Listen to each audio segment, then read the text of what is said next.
अगर इस फिल्म की कहानी को मुझे एक लाइन में कहना हो तो मैं कहूंगा कि यह भ्रष्टाचार की धीमी आंच में पकती एक स्वादिष्ट लव स्टोरी है। ये कहानी एक ऐसे लड़के की है जिसे छोटी उम्र में बड़ा क्राइम करने की वजह से जेल जाना पड़ा, लेकिन जेल से छूटने के बाद उसने किस तरह अपनी नई जिंदगी की शुरुआत की, यही इस फिल्म का प्लॉट है। मूवी का नाम और बाकी डिटेल्स आपको डिस्क्रिप्शन बॉक्स में मिल जाएगा। So without wasting any time फटाफट शुरू करते हैं इसका एक्सप्लेनेशन।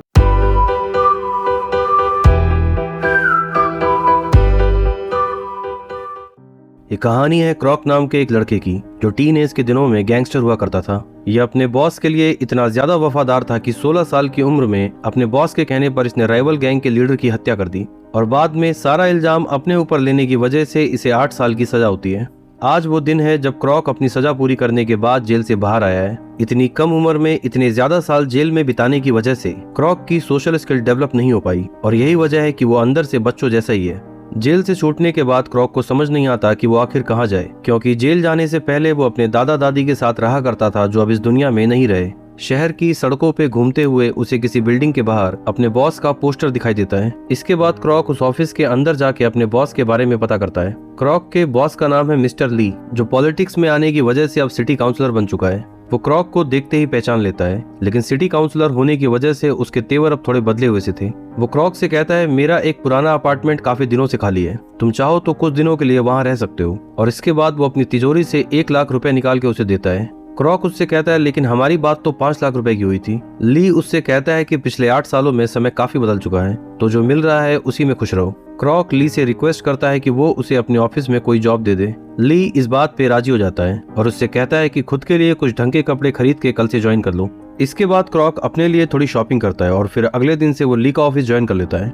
ली जानता है कि क्रॉक को दुनियादारी का बिल्कुल ज्ञान नहीं, इसलिए वो अपने असिस्टेंट हाउ से कहता है कि क्रॉक को यहाँ काम करने के तौर तरीके सिखाए। हाउ सबसे पहले क्रॉक को सिखाता है कि किस तरह मेहमानों के सामने चाय पेश करनी है। इसके बाद वो सिखाता है कि ऑफिस में आने वाली कंप्लेन कॉल्स का जवाब किस तरह देना है। एक दिन ली से मिलने के लिए उसके ऑफिस में कुछ लोग आते हैं। वो देखता है कि इन सब लोगों ने चीफ काउंसलर को अपना विजिटिंग कार्ड दिया। क्रॉक उन लोगों को चाय सर्व करने के बाद उन लोगों के पास ही बैठ जाता है, तो उसका बॉस उसे इशारे में रूम से बाहर जाने को कहता है। क्रॉक ने आज पहली बार देखा कि विजिटिंग कार्ड जैसी भी कोई चीज होती है जो बड़े लोग पहली मुलाकात में एक दूसरे को दिया करते हैं। एक दिन वो अपने बॉस से पूछता है कि मेरा विजिटिंग कार्ड कब बनेगा। क्रॉक की ये बात सुन के ली मुस्कुराने लगता है।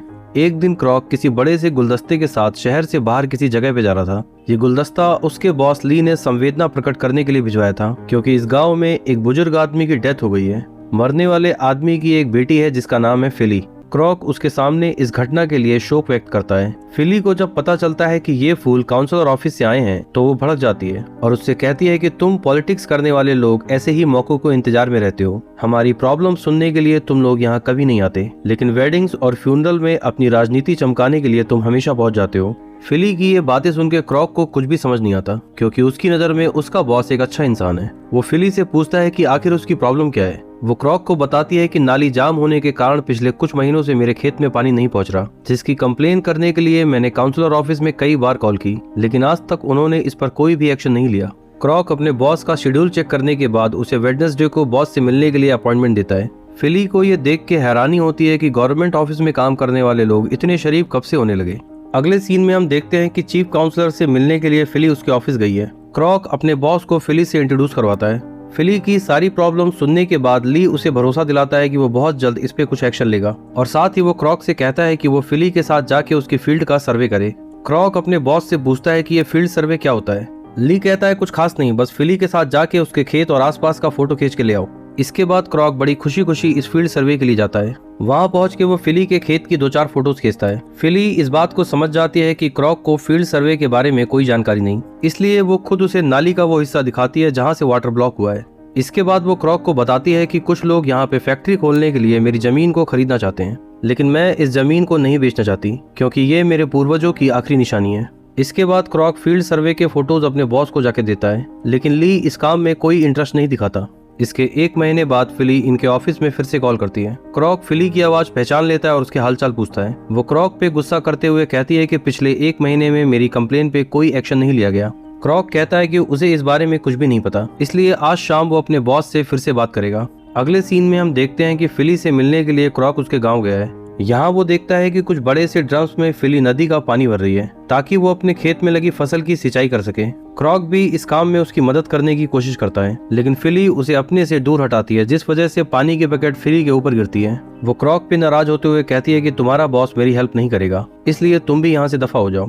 क्रॉक उसे समझाने की कोशिश करता है, लेकिन वो उसकी कोई बात सुने बिना वहाँ से चली जाती है। क्रॉक फैसला करता है कि वो खुद ही फिली की इस प्रॉब्लम को सॉल्व करेगा। फिर एक सुबह वो फिली के खेत के पास जाके उस नाले की खुद ही सफाई करना शुरू कर देता है। फिली भी वहाँ से गुजरते हुए क्रॉक को ये सब करते देखती है। सुबह से शाम तक सफाई करने की वजह से वो काफी थक चुका था, इसलिए वहीं पास में सो जाता है। रात को फिली वहाँ आकर उसे अपना कोट उड़ाती है और उसके बाद वो भी नाली की साफ सफाई में लग जाती है। अगली सुबह कुछ गुंडे टाइप के लोग फिली की कार में तोड़फोड़ करने लगते हैं। फिली उन्हें रोकने की कोशिश करती है तो वो लोग उसके साथ मारपीट करना शुरू कर देते हैं। वो लोग फिली के हाथ को 2 डंडों में फंसा के उसे बेसबॉल बैट से तोड़ने वाले थे, लेकिन तभी क्रॉक उनसे पूछता है कि क्या तुम इसका हाथ इसलिए तोड़ रहे हो क्योंकि उसने नाली की सफाई की? अगर ऐसा है तो पहले तुम्हें मेरे हाथ तोड़ने चाहिए, क्योंकि मैंने तो इससे भी ज्यादा उस नाली को साफ किया है। उनमें से जो लड़का क्रॉक के हाथ पे बैट मारने वाला था उसके हाथ कांप रहे थे। क्रॉक हंसते हुए उससे पूछता है कि क्या तुमने पहले कभी ये किया है? लेकिन तभी एक दूसरा लड़का उसके हाथ से बैट छीन के क्रॉक के हाथों पे जोर से मारता है। क्रॉक को हॉस्पिटल में एडमिट किया जाता है, जहां एक पुलिस वाला उससे पूछताछ करने आता है। वो क्रॉक से पूछता है कि जेल से छूटने के बाद क्या तुमने फिर से मारपीट करना शुरू कर दिया? फिली पुलिस को बताती है कि ये एक शरीफ लड़का है जो सिटी काउंसलर के ऑफिस में काम करता है। पुलिस वाला फिली को साइड में ले जाके उसे क्रॉक के अतीत के बारे में बताता है और उसे हिदायत देता है कि तुम्हें इस तरह के लोगों से दूर रहना चाहिए। लेकिन फिली इस पुलिस वाले की बात को इग्नोर करती है और इस हॉस्पिटल में रुक के क्रॉक का ख्याल रखती है। इसके कुछ देर बाद क्रॉक से मिलने एक छैल छबीली टाइप की औरत आती है जो असल में क्रॉक की मदर थी। ये बहुत ही सेल्फिश टाइप की औरत है जिसने माँ होने का फर्ज कभी नहीं निभाया। जब उसे पता चलता है कि क्रॉक काउंसलर के ऑफिस में जॉब करता है तो वो उससे पैसे मांगने लगती है। क्रॉक उसे पैसों के साथ साथ एक की रिंग भी देता है जो उसने इसी के लिए खरीदा था। इसके बाद वो क्रॉक से कहती है कि वो बाहर कुछ सिगरेट्स खरीदने के लिए जा रही है। उसके जाने के बाद क्रॉक फिली को बताता है कि उसकी मदर अब वापस नहीं आएगी। वो जब भी क्रॉक से मिलती है सिगरेट लेने के बहाने कट लेती है और फिर उसके कुछ सालों बाद ही वो दोबारा नजर आती है। फिली बाहर आके देखती है तो क्रॉक की मदर यहाँ से जा चुकी थी, लेकिन जाने से पहले वो की रिंग यहीं पर फेंक कर जाती है। फिली जानती है कि क्रॉक का ख्याल रखने के लिए यहाँ कोई भी नहीं, इसलिए वो उसे डिस्चार्ज करा के उसके घर तक छोड़ने आती है। क्रॉक फिली के सामने खुद को छोटा महसूस करता है, इसलिए वो नहीं चाहता कि वो उसकी और मदद करे। क्रॉक के कई बार मना करने के बावजूद फिली उसके लिए खाना बनाती है, लेकिन जब वो उसे खाना अपने हाथों से खिलाने की कोशिश करती है तो क्रॉक उसे रोकते हुए कहता है कि भले ही मेरे हाथ टूटे हों लेकिन मैं खाना खुद खा सकता हूँ। फिर वो डेमो के तौर पे फिली को खाना खा के दिखाता है, जो कि फिली के लिए काफी फनी था। इसके बाद भी फिली कुछ दिनों तक ऐसे ही क्रॉक का ख्याल रखती है। एक दिन फिली उन गुंडों के खिलाफ कंप्लेन करने के लिए पुलिस स्टेशन जाती है, लेकिन ये पुलिस वाला भी उन लोगों के साथ मिला हुआ था, इसलिए वो फिली की हेल्प करने में कोई इंटरेस्ट नहीं लेता। इधर टूटे हुए हाथों के साथ क्रॉक को नहाने में बहुत दिक्कत हो रही थी। इसी वक्त फिली उसके घर पे पहुंचती है। क्रॉक के लाख मना करने के बावजूद फिली उसे अपने हाथों से नहलाने लगती है। इसी वक्त फिली की नजर क्रॉक की पीठ पे बने क्रोकोडाइल के टैटू पर पड़ती है। क्रॉक उसे बताता है कि वो ड्रैगन का टैटू बनवाना चाहता था, लेकिन पैसे कम होने की वजह से उसे क्रोकोडाइल बनवाना पड़ा और तभी से लोग उसे क्रॉक कह के पुकारने लगे। फिल कहती है मेरे पास एक प्लान है जिससे हम ये पता लगा सकते हैं कि उन गुंडों को मारपीट करने के लिए किसने भेजा था। इसके कुछ दिन बाद फिली एक ड्रिल मशीन लेके अपने खेत के पास जाती है। वो गुंडे भी आसपास के इलाके में ही रहते थे, तो वो ड्रिल मशीन की आवाज सुन के फिली का पीछा करने लगते हैं, लेकिन फिली अपने कार के साथ एक सेफ जगह पे छुप जाती है। उन लोगों को जब फिली नजर नहीं आती तो वो इसकी सूचना अपने बॉस के पास देने जाते हैं और इसी वक्त क्रॉक अपने स्कूटर से उनका पीछा करने लगता है। क्रॉक को पता चलता है कि ये गुंडे उन्हीं लोगों ने भेजे थे जो उस जमीन को खरीद के वहाँ पे फैक्ट्री लगाना चाहते हैं। वो तुरंत अपने बॉस ली के पास जाके उसे सारी बात बताता है। ली क्रॉक को अपने साथ लेके उन लोगों से मिलने के लिए जाता है। ऑफिस के अंदर जाने से पहले वो क्रॉक के फोन का कैमरा ऑन करके उसके ऊपर की पॉकेट में रखवा देता है। ली उस कंपनी के मैनेजर से मिलकर कहता है कि वो बहुत जल्द इन लोगों के खिलाफ पुलिस कंप्लेन करने वाला है और साथ ही वो वाटर रिसोर्स डिपार्टमेंट से भी बात करेगा ताकि नालियों की ब्लॉकेज हटा के वहाँ के खेतों को प्रॉपर पानी मिल सके। मैनेजर सोचता है कि अगर उन खेतों में पानी पहुंचने लगा तो वहाँ के बाकी फार्मर्स भी अपनी जमीन बेचने से मना कर देंगे और इन लोगों का वहाँ पे फैक्ट्री लगाने का प्रोजेक्ट फेल हो जाएगा। इसलिए वो चीफ काउंसलर ली को उसके काम में रुकावट न डालने के लिए काफी सारे पैसे ऑफर करता है और असल में ली भी यही चाहता था। सच तो ये है कि उसे क्रॉक और फिली की हेल्प करने में कोई इंटरेस्ट नहीं। वो यहाँ पर इन लोगों को ब्लैकमेल करके अपना हिस्सा लेने के लिए आया था। क्रॉक को ये सब कुछ देख के बुरा लगता है, लेकिन वो कुछ नहीं कर पाता। अगले सीन में हम देखते हैं कि क्रॉक अपने बॉस की कार लेके फिली के घर की तरफ जाता है। वहां पहुंचकर वो घर के बाहर खड़ी फिली की कार पे 3-4 गोलियां चलाता है। ये सब कुछ असल में क्रॉक के बॉस ली ने ही करवाया है। ये फिली के लिए एक तरह की धमकी थी ताकि वो डर से अपनी जमीन को बेच दे। क्रॉक के काम से खुश होकर उसका बॉस ली उसके लिए विजिटिंग कार्ड भी बनवाता है। क्रॉक को अपने किए पे काफी पछतावा है, इसलिए वो कुछ दिनों तक फिली के कांटेक्ट में नहीं रहता। फिर एक दिन वो फिली से मिलने के लिए उसके गांव जाता है। वो फिली को समझाता है कि जिन लोगों से तुम लड़ रही हो वो बहुत बड़े और खतरनाक लोग हैं। इस जमीन के टुकड़े के लिए तुम अपनी जान जोखिम में क्यों डाल रही हो? बेहतर यही होगा कि तुम इसे बेच के उनसे पैसे ले लो। फिली उससे कहती है कि तुम इस बात को नहीं समझोगे क्योंकि तुम्हें तुम्हारी फैमिली का प्यार कभी नहीं मिला। इस दुनिया में हम हर चीज को एक्सपोर्ट कर सकते हैं सिवाय जमीन के टुकड़े के, इसलिए मैं मरते दम तक भी अपनी जमीन को नहीं बेचूंगी। क्रॉक वहाँ से अपने ऑफिस वापस आता है और यहाँ वो देखता है कि वो आदमी जिसने क्रॉक का हाथ तोड़ा था उसके बॉस ली के साथ बैठ के मीटिंग कर रहा है। अपनी जिंदगी के जरूरी साल जेल में काटने की वजह से क्रॉक दुनिया में चल रही चालाकियों से बिल्कुल अनजान है, इसलिए वो अपने बॉस से कहता है कि आपको इन गलत लोगों का साथ नहीं देना चाहिए। जिसके जवाब में ली क्रॉक से कहता है कि इस दुनिया में हर किसी की अपनी एक औकात होती है, तो बेहतर होगा कि तुम अपनी औकात में रह के काम करो। क्रॉक अब इस बात को समझ चुका है कि उसका बॉस एक घटिया आदमी है। अगले दिन वो फिली से मिलने के लिए फिर से उसके गांव जाता है। वो फिली से मिलकर कहता है कि मैं तुम्हें खोना नहीं चाहता, इसलिए रिक्वेस्ट करता हूँ कि अपनी जमीन बेच दो क्योंकि इसकी वजह से तुम्हारी जान को खतरा है। फिली अपनी जमीन बेचने से इनकार कर देती है तो वो नाराज होकर वहाँ से जाने लगता है। थोड़ी दूर जाने पर वहाँ उसे एक कार खड़ी नजर आती है। वो समझ जाता है कि फिली की जान को खतरा है। वो दौड़ता हुआ नदी के पास वापस आता है तो देखता है कि वो आदमी जिसने क्रॉक के हाथ तोड़े थे फिली को नदी में डुबा के मारने की कोशिश कर रहा है। ये देखकर क्रॉक के सब्र का बांध टूट जाता है और वो अपनी गन निकाल के उस आदमी को शूट कर देता है। इसके बाद वो ली को कॉल करके बताता है कि उसने उसके भेजे हुए आदमी को मार दिया। ली कहता है कि इस काम को करने के लिए उसके पास और भी आदमी हैं, तो क्रॉक उससे कहता है कि तुम जितने भी आदमी भेजोगे मैं सबको मार दूंगा।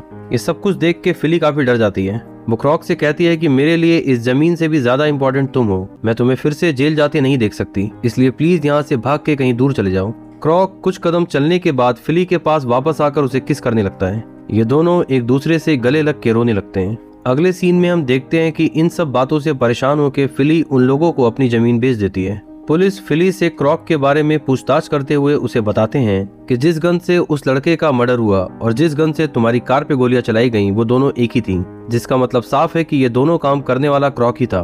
पुलिस वाले क्रॉक पे इल्जाम लगाते हैं कि उसने ही डरा धमका के फिली को जमीन बेचने पे मजबूर किया, लेकिन फिली क्रॉक के खिलाफ गवाही देने से मना कर देती है और उनसे कहती है कि गवर्नमेंट या उसके किसी भी डिपार्टमेंट ने कभी उसकी कोई हेल्प नहीं की। अगर क्रॉक उसकी हेल्प नहीं करता तो वो काफी पहले ही मारी जाती। इधर हम क्रॉक को देखते हैं जो शहर से दूर कहीं पे छुपा हुआ था। एक दिन वो अपने फोन में पुरानी फोटोज देख रहा होता है, तभी उसकी नजर उस वीडियो रिकॉर्डिंग पे पड़ती है जिसमें उसका बॉस ली फिली की जमीन के सेटलमेंट के लिए उस कंपनी के मैनेजर से घूस ले रहा था। वो ली को कॉल करके किसी सुनसान जगह पे मिलने के लिए बुलाता है। वो ली से मिलके उसे धमकी देता है कि अगर उसने फिली और उसकी जमीन का पीछा नहीं छोड़ा तो क्रॉक ये रिकॉर्डिंग मीडिया वालों को दे देगा, जिससे ली की काफी बदनामी होगी।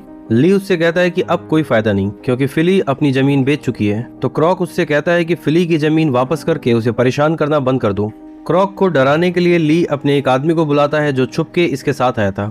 वो आते ही क्रॉक के ऊपर गन तान देता है। तो क्रॉक उससे पूछता है कि क्या तुमने पहले कभी किसी को शूट किया है। ये सुनते ही उस लड़के के हाथ कांपने लगते हैं, लेकिन फिर भी वो गोली चला देता है जो क्रॉक के पैर में जाके लगती है। क्रॉक गुस्से में अपने बॉस की तरफ देख के कहता है कि मैं क्रोकोडाइल हूँ जो एक बार किसी को पकड़ लेता है तो छोड़ता नहीं। इतना कह के वो अपने दांतों से ली की नाक काट लेता है और ये सीन यहीं पे कट हो जाता है। अगले सीन में सिटी काउंसलर ली अपनी कटी हुई नाक लेके अपने घर की तरफ जा रहा होता है। इसके कुछ दिन बाद वाटर रिसोर्स डिपार्टमेंट वाले अपने कुछ आदमियों को भेज के उस नाली की ब्लॉकेज को ठीक करवाते हैं और यहीं हम फिली के हाथ में एक लेटर देखते हैं जिसमें लिखा है कि उसकी जमीन अब उसे वापस कर दी गई है। ब्लॉकेज ठीक होने की वजह से उसके खेत में अब पानी आने लगा है। इस बात से फिली खुश तो है, लेकिन वो क्रॉक को बहुत मिस करती है। इसके कुछ महीनों बाद हम देखते हैं कि फिली के खेत के आसपास की जमीनें आज भी बंजर पड़ी हैं, लेकिन फिली के खेत में बहुत ही शानदार फसल तैयार हो चुकी है। आखिरकार फिली और क्रॉक की मेहनत रंग लाई और इन्होंने अपनी जमीन को हरा भरा कर ही दिया। क्रॉक ने ली के आदमी का मर्डर फिली की जान बचाने के लिए किया था, इसलिए उसे सिर्फ 1 साल की सजा होती है। फिल्म के आखिरी सीन में हम क्रॉक को देखते हैं जो अभी अभी जेल से छूट के बाहर आया है। जेल के बाहर खड़ी फिली उसका इंतजार कर रही थी। ये दोनों इतने लंबे अरसे बाद एक दूसरे को देख के मुस्कुराने लगते हैं और इन्हीं हैप्पी इमोशंस के साथ ये फिल्म यहाँ पे समाप्त होती है।